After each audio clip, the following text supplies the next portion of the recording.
လုံချိပွဲတဲ့အခါဆောင်နာရှိမြအားလုံးပဲမင်္ဂလာပါ Sport and More Channel ကနေကြိုဆိုပါရစေခုကျွန်တော်တင်ဆက်ပေးမယ့်အောင်ဆက်တင်ကတော့ပြီးခဲ့တဲ့စနေနေ့ညကရှင်ပြန်ကစားခဲ့တဲ့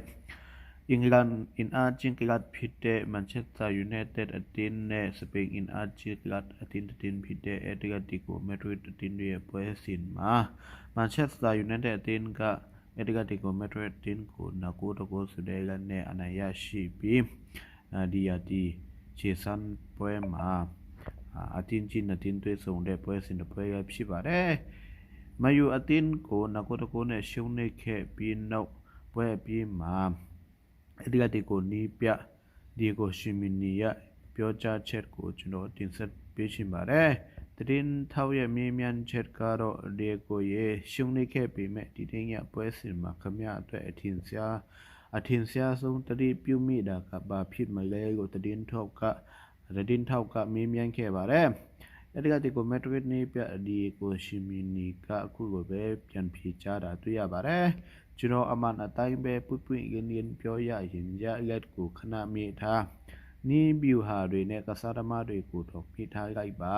ဒီနေ့ကကျွန်တော်ကိုအထင်ကြီးဆုံးဖြစ်စေခဲ့တာက Manchester United ပရိသတ်တွေဖန်တီးခဲ့တဲ့ Queen အတွင်းအငွေအသက်တွေပါပဲ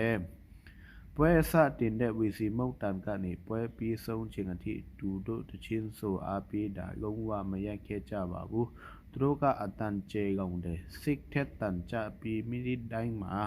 သူတို့တင်းရနောက်ကနေအပြည့်အဝရပ်တည်ပြီးခဲ့ကြတာပါမန်ချက်စတာယူနိုက်တက်ပရိသတ်တွေအကြောင်းပြောကြတာကိုကျွန်တော်အမြဲကြားဖူးပေမဲ့ကိုယ်တိုင်ကြုံတွေ့ရတာကတော့လုံးဝကိုခွဲပြားပါတယ်ဒီပွဲကရာတီကြိုချေစံပွဲတစ်ခုပဲရှိသေးတာပါဒါပေမဲ့သူတို့ကချန်ပီယံလိဂ်ညချန်တစ်ခုကိုခံစားရအောင်ဖန်တီးပေးခဲ့ကြတာပါပရိသတ်စင်မစ်ပေါ်ကစစ်အားထက်တန်မှုတွေမယုံနိုင်စရာပဲဖြစ်ပြီးနီးပြတဲ့ရောက်အနေနဲ့ကစားသမားတွေကိုအပူကွန်အားတွေပေးစွမ်းနိုင်တာမှုအဒီအရာတွေကိုချက်ချင်းတတိပြုမိပါတယ်ချက်ချင်းပဲတတိပြုမိပါတယ်ကျွန်တော်ဥရောပရဲ့အကြီးမားဆုံးကွင်းအချို့မှာနီးပြဖူးတွေကိုနေရာတိုင်းမှာရှိတဲ့စစ်အားထက်တန်တဲ့ပရိသတ်တွေကိုလည်းအခုလေးစားပါတယ်ဒီနေ့မှာတော့ Manchester United ပရိသတ်တွေကအဝေးကွင်းမှာတော့ Old Trafford နဲ့ဒီကထားပါလို့ဒီလောက်ထိထူးခြားနေရလဲဆိုတာကို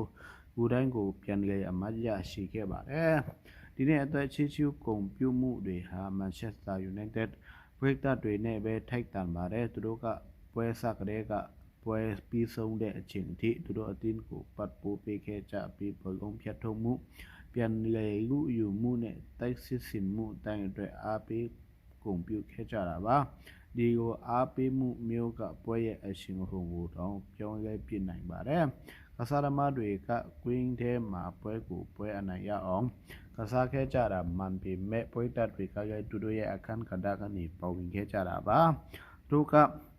မယုံနိုင်စရာအငွေအသက်ကိုဖန်တီးပြီးအသင်းကိုဆက်ဖို့တွန်းအားပေးခဲ့ပါတယ်ကျွန်တော်အမြင်ပြောရရင်သူ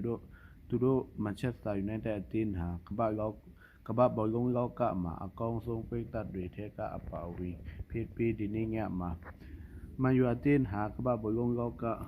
မှာအကောင်းဆုံးပရိသတ်တွေရှိပြီးအကောင်းဆုံးပရိသတ်တွေထဲကအပါအဝင်ဖြစ်ပြီးဒီနေ့ညမှာလည်းသူတို့မှာအဲ့ဒီကိုကြော်ကြားမှုပါကြောင်းရှိလဲဆိုတာအတိအကျတက်တည်ပြသခဲ့တာပါလို့ပွဲပြီးမှာအဲ့ဒီကိုနီးပြဒီကိုစီမီနီကခုကိုပဲပြောကြားလာတာတွေ့ရပါတယ်ကျွန်တော်တင်ဆက်ပေးတဲ့ဘုံတည်နဲ့အခစားတင်းများကိုချိန်တက်ခဲ့မယ်ဆိုရင်ကျွန်တော်ရဲ့ channel လေးကို like နဲ့ subscribe နဲ့ပေးတော့ပါအောင်လို့ကျွန်တော်မေတ္တာခံချင်ပါတယ် Sport and More Channel ကိုကြည့်ရှုတဲ့အတွက်အားလုံးကိုကျေးဇူးတင်ပါတယ်